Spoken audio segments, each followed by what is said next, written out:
এই বাজেটটা বাস্তবায়ন করাটা আসলে একটা বড় চ্যালেঞ্জ। সে কারণে মানে আমার কাছে মনে হয় যে একটা জিনিস প্রস্তাব করা যায় যে আসলে বাজেট সরকার কতটুকু বাস্তবায়ন করতে পারছেন সেটা যদি একটা ধরেন কোয়ার্টারে মানে 3 মাস পর পর তারা যদি জনগণকে জানান, তাহলে জনগণের কাছে সরকারের যেহেতু সরকার একটা নির্বাচিত সরকার, ফলে সরকারের জনগণের কাছে জবাবদিহিটা প্রতিষ্ঠিত হয়।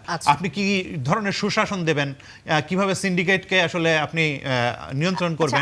আরেকটা বিষয় মতামত আপনার কাছ থেকে জানতে চাই যে ব্যাংকিং খাতের এই যে 1/3 টাকা চলে গেল এবং সেটি যাওয়ার কারণে যে মূলধন ঘাটতি হয়েছে, এই অবস্থায় এই সরকার যে বৈপরীত্য দূর করতে যে ব্যবস্থাগুলো গ্রহণ করেছে এই বাজেটে, সেগুলো কি আপনি ঠিক মনে করছেন কিনা? যে লুণ্ঠনকারীদের শাস্তি দিতে সরকার কি ঠিক পথে রয়েছে নাকি আসলে ঠিক পথে নেই? বিষয়টি যদি একটু যোগ করেন আপনার কথার সাথে।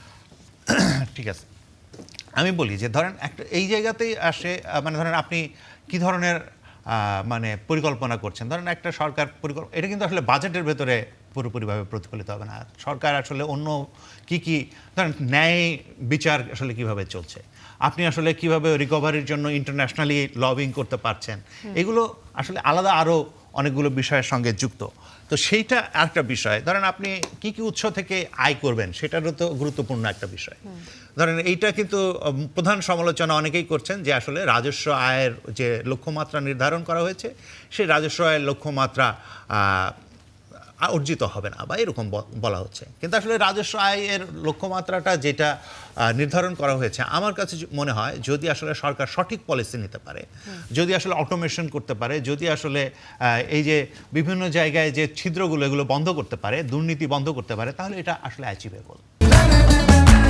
আকিজ এসেনশিয়াল সরিষার তেল, স্বাদে ঘ্রাণে সেরা।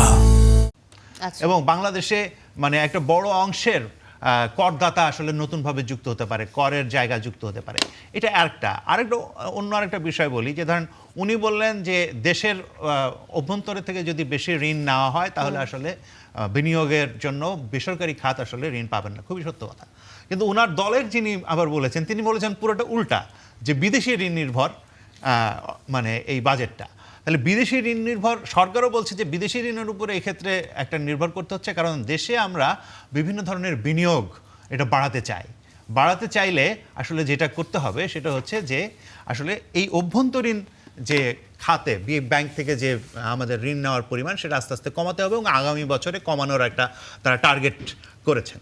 এইরকম একটা জিনিস আসলে আছে। যদিও মানে আমি একটা যদি সামগ্রিক চিত্র দেখি, তাহলে আমি সামগ্রিক চিত্র দেখব যে আসলে এই বাজেটে অনেক প্রতিশ্রুতির জায়গা আছে এবং সবার কথা বিবেচনা করার একটা চেষ্টা আছে, কিন্তু এই বাজেটটা বাস্তবায়ন করাটা আসলে একটা বড় চ্যালেঞ্জ। সে কারণে মানে আমার কাছে মনে হয় যে একটা জিনিস প্রস্তাব করা যায় যে আসলে বাজেট সরকার কতটুকু বাস্তবায়ন করতে পারছেন সেটা যদি একটা ধরেন কোয়ার্টারে মানে 3 মাস পর পর তারা যদি জনগণকে জানান, তাহলে জনগণের কাছে সরকারের যেহেতু সরকার একটা নির্বাচিত সরকার, ফলে সরকারের জনগণের কাছে জবাবদিহিটা প্রতিষ্ঠিত হয় এবং জবাবদিহিতার মাধ্যমে এইটার জায়গা আমার মনে হয় বিরোধী দলীয় সদস্যরা এটা দাবি করতে পারতেন যে সরকার তার জবাবদিহিতা প্রতিষ্ঠা করবে এবং প্রতিষ্ঠা করার ভেতর দিয়ে আসলে বাজেট সত্যিকার অর্থে কতটুকু বাস্তবায়িত হচ্ছে সেটা জনগণও জানতে পারবে। জি, ধন্যবাদ আবুল হাসান।